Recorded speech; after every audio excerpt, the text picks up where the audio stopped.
Jessica Smetana, Spencer Hall, DNF, a Formula One podcast. Recording here, you will not be listening to it on Halloween, but it is the 31st. So if we have spooky sounds and we are telling you frightening things, for example, Jessica, do you know what the scariest part of a horror movie is? No, I don't. Something you can't see, a mystery, something off camera, something unelaborated on but acknowledged as being real, something just out of focus in the background, right? Like that's creepy as hell when something's just standing there but you can't quite tell what it is. We have something like that in Formula One this week. We do? The rumor. Oh, the rumor. Oh my God. Oh, we're going to start with the rumor, Spencer? I want to start with the rumor because we have a couple things to talk about. We've got to, first of all, we always answer the people's questions. We're going to answer the people's questions. We have to talk about the Mexico GP a little bit because I think there were some fascinating things that happened. It was a good time. Including mostly. the perennial star of the Mexico GP, for better or for worse, whether it's comedy, tragedy, or adventure, Checo Perez. And we have to talk about the upcoming slate of both Brazil and, yes, the looming specter of the Las Vegas Grand Prix. However, I want to start with the rumor. Tell me a little bit about the rumor. This is what I know about the rumor. There's a rumor that there's a rumor. And that's really all I have on this. There is a chance that the rumor is actually a thing. There's actually a piece of news that will drop this week about Formula One. And it may even happen before this podcast airs. Because sometimes we record this podcast and then it gets published like 12 hours later. So if there's actually been some substantial news, forgive us. We don't know what it is yet. But Spencer, the rumor is a piece of information that numerous Formula One personalities have hinted at over the last like 24 to 48 hours. And no one really knows what that means. And the guesses range from like driver silly season stuff to like, maybe this race will be on a different day or something stupid like that. My favorite ones where they go, big news, and then it's a contract of some sort. That's it. Like not even a driver contract, right? Right. It's like, cool, this rich guy is going to make 2 million more euro. Excellent. A Mongolian natural gas company is signed on to sponsor Williams for one tiny little piece of the car. That's not what we want out of a rumor. Who started the rumor, Jessica? I'm actually not really sure because my first of all, Twitter is a mess and unchronological and also riddled with misinformation, but I initially saw the rumor through rumors about what the rumor could be. So do you know who started the rumor? Is it Will Buxton? It could be. Because I did see tweets, cryptic tweets, wondering what the rumor could be. And then I think there were tweets about the tweets about the rumor. Those are the ones I saw. Yes. Meta tweets. That were in fact commenting on what the rumor could be. My favorite kind of thing. Again, one of the greatest sports in the world because our rumors in F1, they don't come directly from an obvious mouthpiece. It's not like, I have heard Helmut Marko's very handsome. No, it's like obviously Helmut Marko. No, these rumors all come from some dude who is like the third tire handler, right? And it goes to a reporter who cannot report it yet, but then will cryptically say, I believe we have a rumor. Or they'll quote tweet it with a GIF that neither confirms nor denies that a rumor exists, which is something Will Buxton did do this week. All right, so let's start big, okay? Okay. Start big. I want you to we're gonna go 3, okay? We're gonna go big, mid-tier, okay? Big tier and world breaking. Okay, so like at the very least, if you're going to share an F1 rumor and you're going to have a GIF attached to it, if you're going to at least publicly hint at the rumor so that you look like half smart that you knew it but couldn't say it, what is the mid tier? If we go like, okay, that's significant. Mid tier would be like I've seen this floated as the rumor, like Lawrence Stroll is selling Aston Martin. Okay. That's it, because, and I would go is that mid tier because it's plausible? Like, rather than fire his son, he would sell the team. That is funny. I would say it's mid tier because like it doesn't really affect anyone other than Lance Stroll if he owns Aston Martin at this time. It's not going to really change that much at the moment. My mid tier guess is also Aston Martin related. I'm going to guess that it would be, and I think it's mid because of his age and because of his attitude. Like, generally, I think he's got a great head on his shoulders, and if he makes the decision, he's happy about it. If Fernando Alonso just decided, that's it, I'd rather just go sit on a boat, then that to me would not be shocking. Like, if he just wanted to go back and quit. But yeah. I mean, he kind of did that during the race this past weekend. Right. When they doubled DNF'd and Fernando Alonso was like, he was like the SpongeBob meme. He was like, I'm going to head out. He's like, I'm gonna. But I mean, yeah. So Aston Martin drama, I think that's fair. Any Aston Martin drama is like mid-level because they're fighting for like 5th place right now in the Constructors Championship. Not going to be like an earth-shattering piece of news. I think the large tier rumor, which people seem to be expecting at this point, is something relating to Sergio Perez and Red Bull because, as you mentioned earlier, what a spectacularly disappointing weekend for him at his home race in Mexico, crashing out on turn 1, lap 1. I don't even know at this point in the season if he's still like racing for a seat or if they've already decided, but certainly that data point is not going to help him out. No. A move that Helmut Marko, in a rare moment of speaking kindly about Sergio Perez, said that he had to make. Said that, just as a racing moment, he had to do it. I think that was probably Helmut being honest without any further implications for Sergio Perez's status. I don't see him as being the sort of person who's remotely nice or comforting. I think that's just purely like, no, he had to. And we're still going to obviously get rid of him at the end of the season. I didn't say that last part in Helmut Marko's voice. That was me being parenthetical. Right. Well, and Sergio Perez also said afterwards, like, he felt like he had to do it because he would have been more disappointed if he didn't like take a shot, which I would also say, like, you didn't really have to take a shot there. You're the faster car. A low probability shot, I would say. Like, the chances that you commit that overtake cleanly, very small on that turn. So yeah, that was a bummer. But okay, so that's our like pie in the sky, like high level rumor. What if this is something like really, really, really stupid and really dumb? So the other thing, there might be an actual sort of, when we talk about rumors, remember we said there's always the underwhelming one that's like a back channel or like an engineer is leaving, right? Yeah. Okay, so something like that did happen. So I think we should factor that in there, right? Okay. That the CTO at Mercedes, Mike Elliott, he's been there for over a decade. He is departing the team. He'd kind of been sidelined after the obvious failures of the monopod design issues, reasons. Yeah. He's being replaced by James Allison, who's another longtime Mercedes guy, and who was behind the capricious beast comment regarding the car, called the car a capricious beast.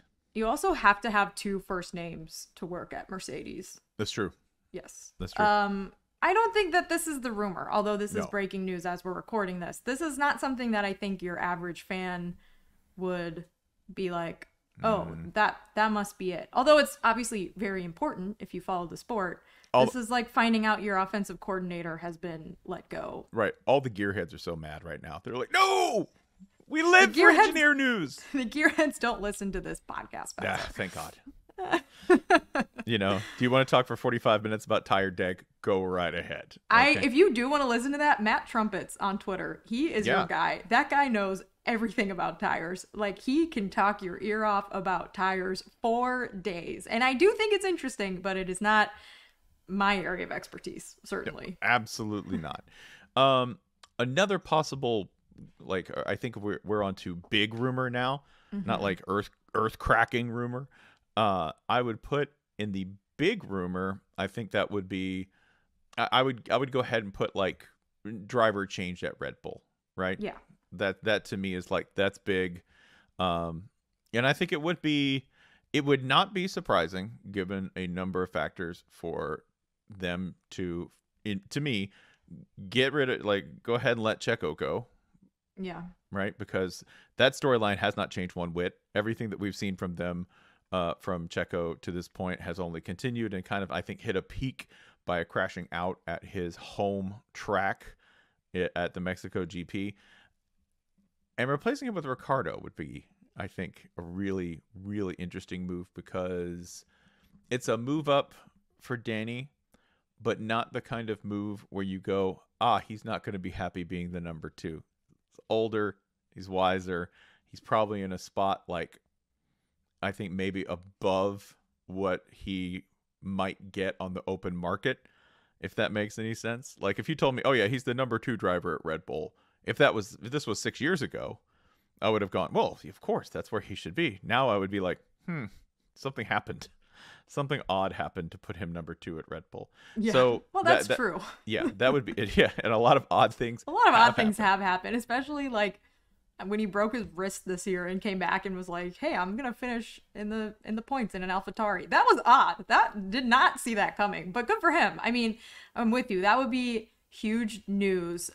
He looked back in Daniel Ricciardo form this weekend. I thought it helped that the car really had some pace to it.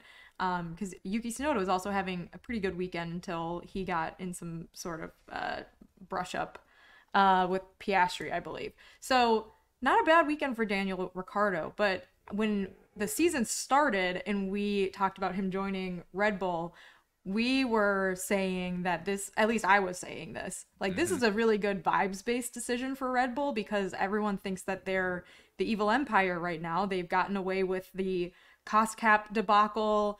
Max Verstappen is seen as sort of like a love him or hate him kind of character. And there was a lot of, at the end of last season, a lot of driver turmoil between Verstappen and Perez. So bringing Ricciardo in kind of takes some of the heat off of those two and puts some attention on him. That may not have been the case. They may have brought him in thinking Perez is not going to finish the season with us, or at least is not going to finish his contract with us until next season, which would have been interesting, I think, because he did start the season very well. So if they were thinking that far ahead and expected this to happen, that would be surprising. But they are very, very smart and maybe saw it coming. So anyways, yes, that would be a very, very big rumor if that is what indeed this rumor is. Okay. Earth-shattering. Earth-shattering, moonshot, GIF-worthy, completely stunning news. Put it on that level. Take a shot. Doesn't even have to be realistic. Like, what's the one thing, if you heard, you would go, no, that's not happening? For me, it's one thing. Lewis Hamilton retiring. Correct. That would orbit me into space. I would be floored.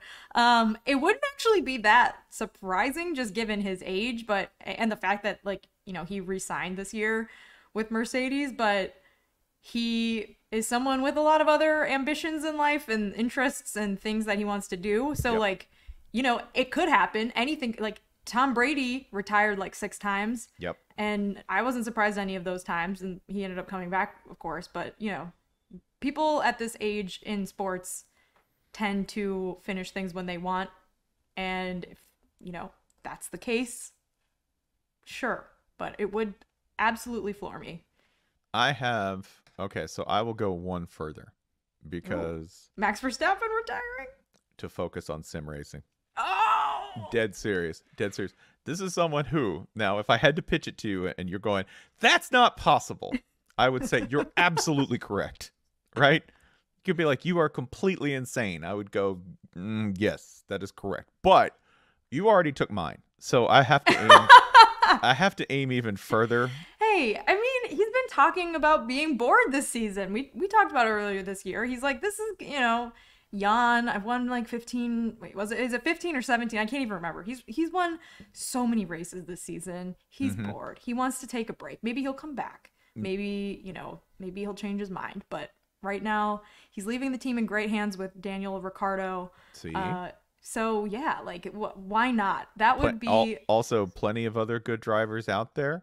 Maybe he knows that technically Red Bull won't continue to enjoy this edge, and that the nerfing is imminent, that there is going to be a concerted effort on the part of Formula One to increase competition by taking whatever advantages Red Bull have and reducing them by regulation. Then also there's this. So did something really good happen to you when you were like 26 or 27, Jessica? Something where you go, I didn't really understand how good that was.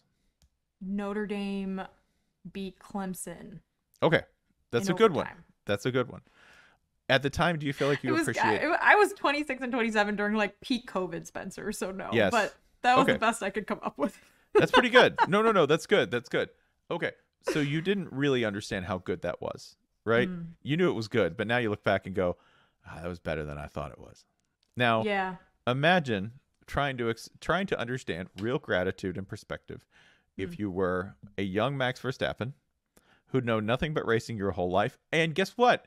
You won all the achievements. That's it. You 100%ed the game. There are no more badges to unlock. There are no more mountains to climb. This is it. This is as good as it gets. This is it. And I guarantee you, because you're under 30, you're short on perspective. You are. And I guarantee you it's probably even worse because as a child of privilege, somebody who was already born into this, I can tell you, he might value this. And I think he is grateful, and I think he understands how lucky he is, but he can't understand how lucky he is in full. He can't. This is the kind of thing where if I am pitching you on this admittedly impossible scenario, that someone who is as obsessed with sim racing as he is, which is by all accounts a completely accurate observation, that he is mad for sim racing and very, very good and very involved in it. I mean, Shocker. Like involved, not just like, oh, I like turning on the computer, but like I want a team. I have a team. I am going to build that team. We're going to find talent with it, right? We're currently working on expanding said team.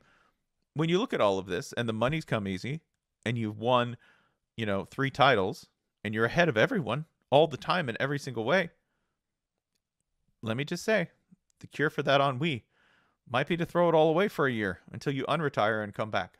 That's my pitch for the impossible scenario of Max Verstappen saying, yeah, I've had enough. So which rumor are we rooting for? Like a medium level one? Like mid, because all the other ones like come with a cost that I don't know if I'm like happy with. Yeah, me too. Like, I don't want Hamilton to retire. I like watching him race. He had like the overtake of the race in Mexico to me. He had he had a fantastic overtake of Leclerc. Went into the dirty part of the track. I mean, that looked like dirt track racing. It was beautiful. He also didn't get his podium taken away afterwards. That's huge. Doesn't happen like that every week. He's been great 2 weeks in a row. Or 2 races in a row. So and this one counted. Yeah, and this one ended up counting. For Great now, job, I mean, I guess that still could change. Is there a time limit to the FIA deciding someone's disqualified? I assume there is, but nothing really would surprise me, and they can always change it, even if there is. So, I think they do what they want. So no, they could disqualify. They can delete this podcast. They probably will. They try. Probably guessed the rumor right, and they're upset now. They're furious that we know that Max Verstappen is quitting to play Mario Wonder. God, that would be great. What if he quits to do sim racing, but it's just racing characters in the Sims against one another? This is, by the way, I almost want this to happen for a year because, one, I want Max Verstappen to discover the real world, even just a shade of it, right? Or like, that would be funny watching him learn that. And two,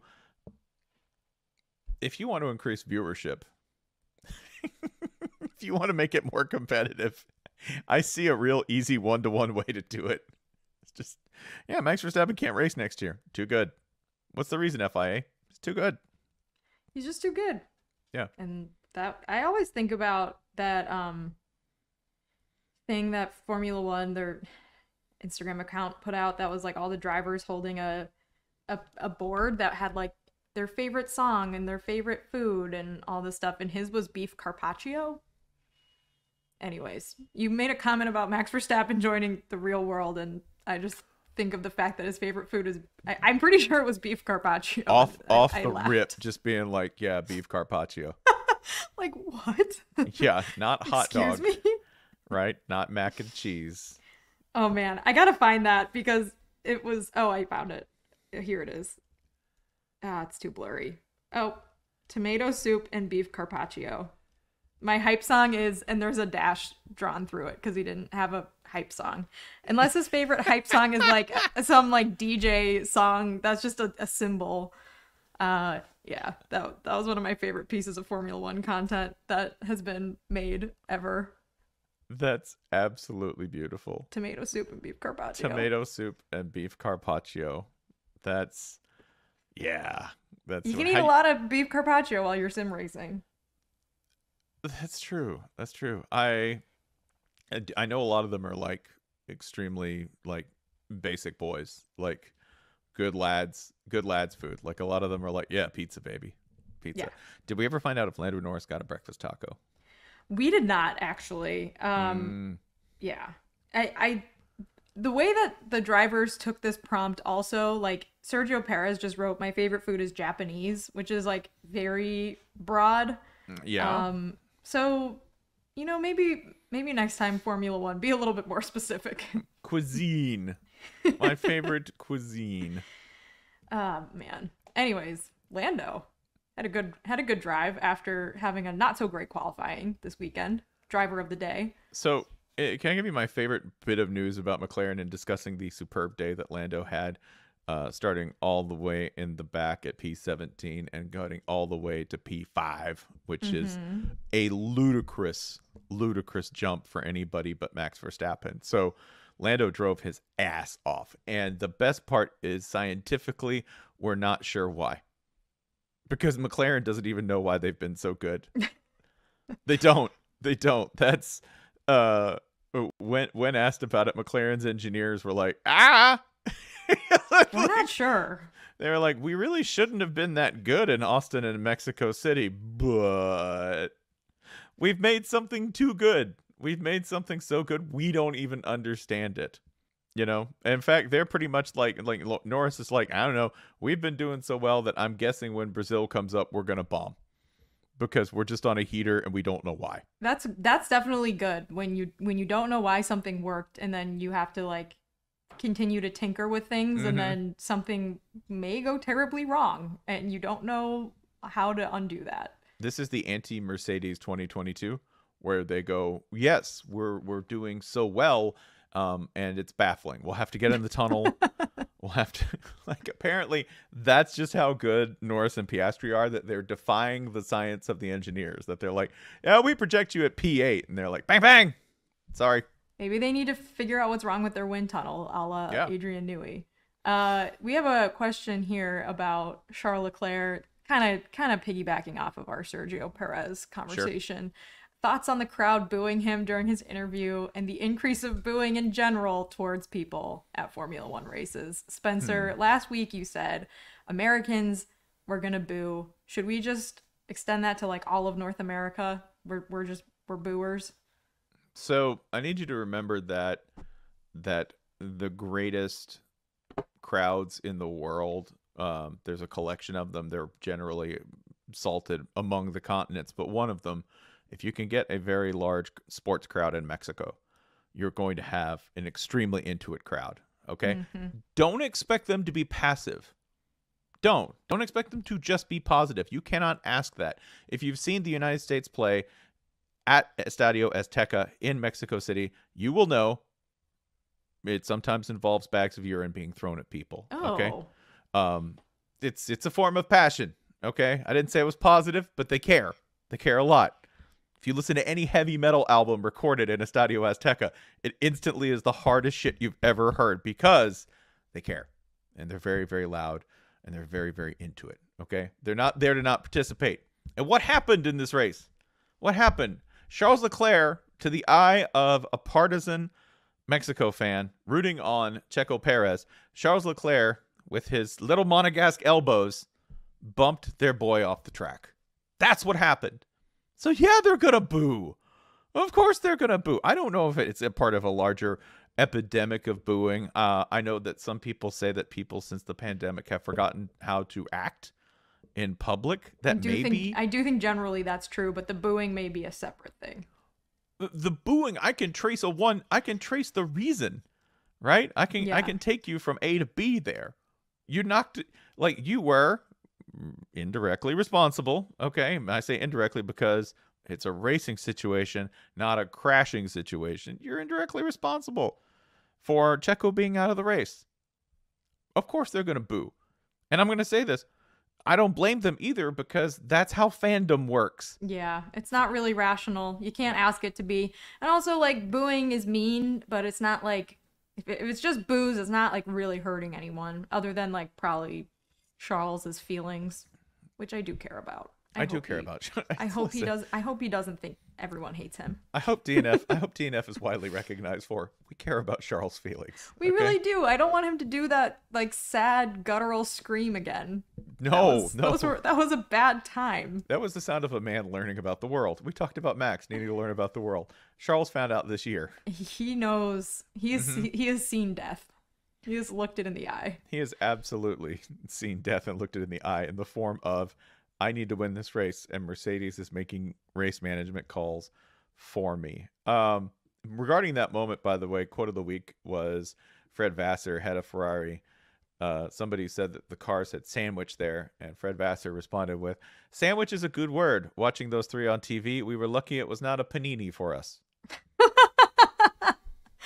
That is a great quote. I love that. Yeah, oh my God. Fred was also like, we're getting it together. Like, like everyone. Monsieur. Yeah, Fred's like, it's fine. We're working toward 2024. Y'all chill. Like, everyone relax. Spencer, I want to ask you this question. It's a college football crossover question, but only because this is something I talked about on another podcast last week. And this question is, which team's most likely to hire Connor Stalions to steal car development info from Red Bull and get caught?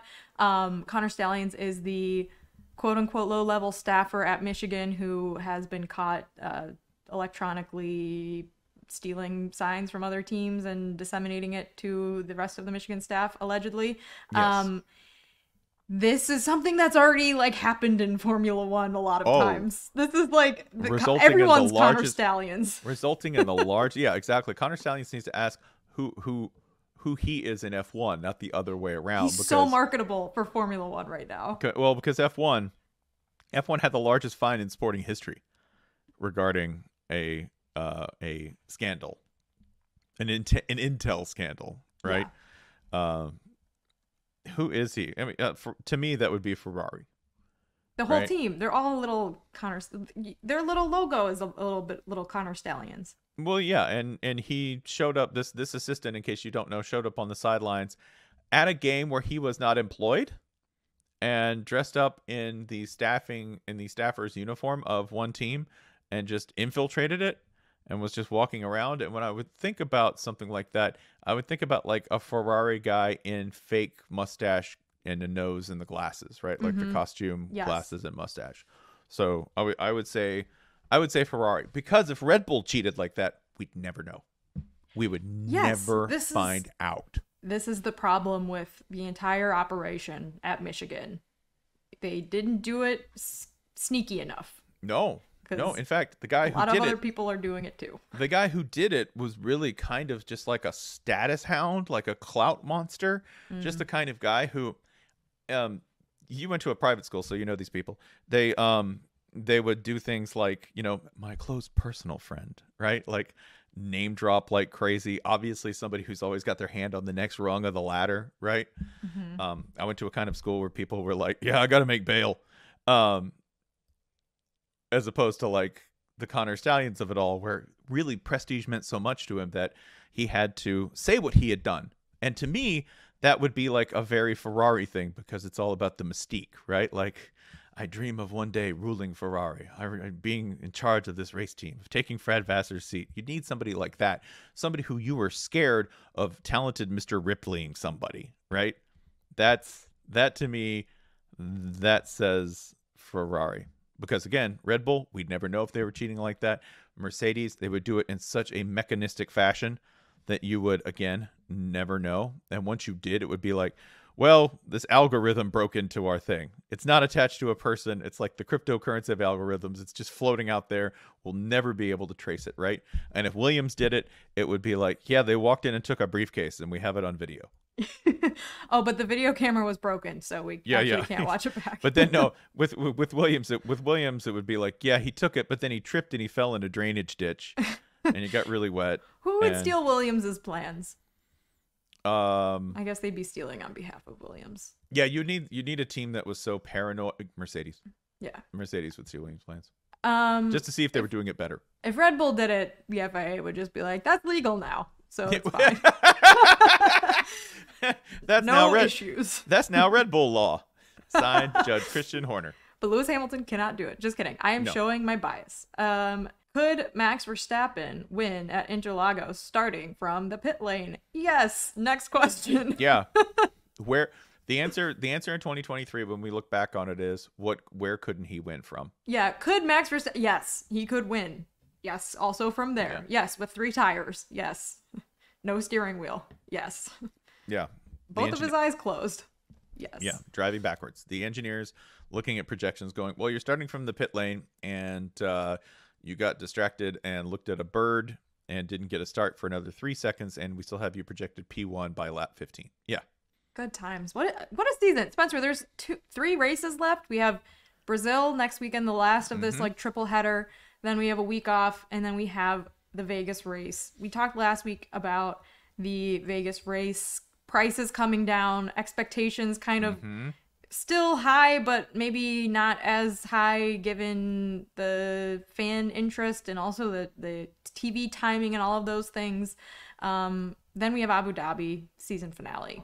What are we looking for in these last 3 races? What do we want to happen? Well, I think this is the best sequence of environments in terms of fans. You just get like a great fan, both great fan participation and vibes in the Austin, Mexico, Brazil combo. Like that's the one thing. Like Brazil's sometimes exciting. It's not to me one of the tracks that screams, ooh, instant competition. However, it is one of the ones where I go, I will have fun things to watch, and there will be a lot of energy. So that alone is worth watching for.